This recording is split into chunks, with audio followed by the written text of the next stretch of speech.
સ્વાગત છે તમારું તોરલની પાકશાળામાં।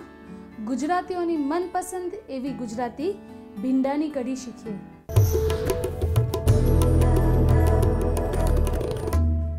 સૌ પહેલાં આપણે ગેસ સ્ટાર્ટ કરીશું અને લગભગ 2 થી 3 ટેબલસ્પૂન તેલ નાખીશું।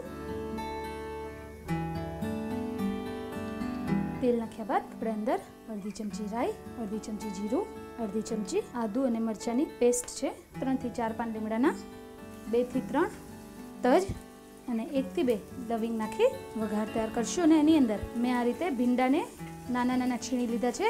તમે લાંબી ચીરી પણ કરી શકો છો, મોટા પણ રાખી શકો છો, તમારી મરજી મુજબ તમે એને કટ કરી શકો છો। તો આપણે કઢીની તૈયારી કરીએ એ પહેલાં ભીંડાને 2 થી 3 મિનિટ માટે ધીમા ગેસે ઢાંકી મૂકીએ। હવે આપણે કઢીની તૈયારી કરીએ। દહીં લેશું લગભગ 100 ગ્રામ જેટલું। કઢીમાં દહીં છે એ હંમેશા ખાટું લેવાનું હોય છે।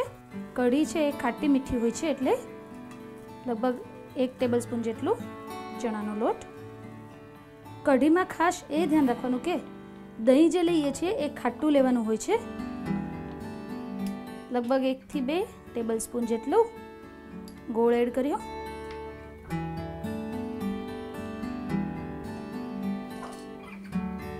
સ્વાદ અનુસાર મીઠું લઈએ।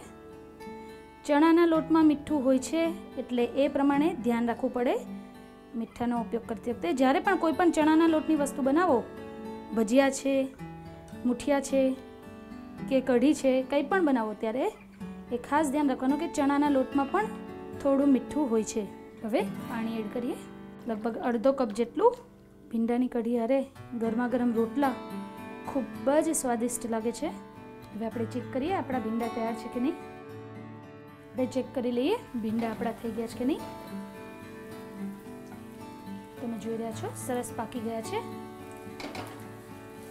હવે આપણે જે કઢીનું મિશ્રણ છે એની અંદર એડ કરીશું અને ધીમાથી મધ્યમ તાપે લગભગ 5 થી 6 મિનિટ સુધી એને ઉકળવા દઈશું।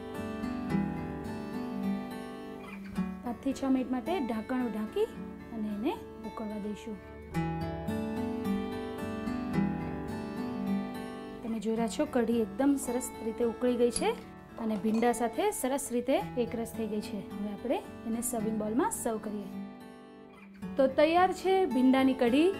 તમે આ રેસીપી બનાવો અને સર્વ કરો ફુલકા સાથે, ભાખરી સાથે અને રોટલા સાથે।